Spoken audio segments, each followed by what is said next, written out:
korang tahu tak, dalam mitos Jawa ada satu sumpahan yang ngeri bernama Bahu Laungan. Sesiapa wanita yang ada tanda ni, mana-mana lelaki yang kahwin dengan dia wajib akan mati. Misteri. Inilah tema utama filem horor Indonesia, Ratu Sihir. Perempuan pembawa malam.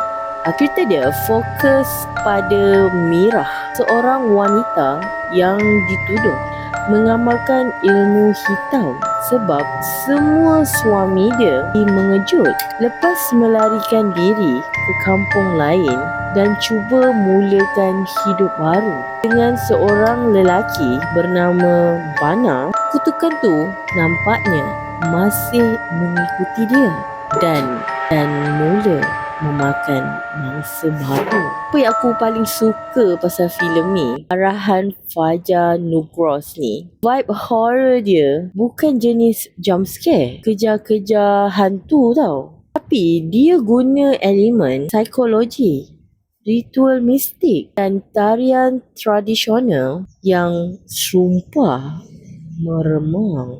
Visual filem ni memang lawa, tapi ending dia agak split opinion sikit. Di peribadi aku 7/10. Tapi soalan aku dekat korang, kalau korang dapat tahu pasangan korang ada kutukan mistik macam ni, korang sanggup teruskan cinta atau angkat kaki lari dulu?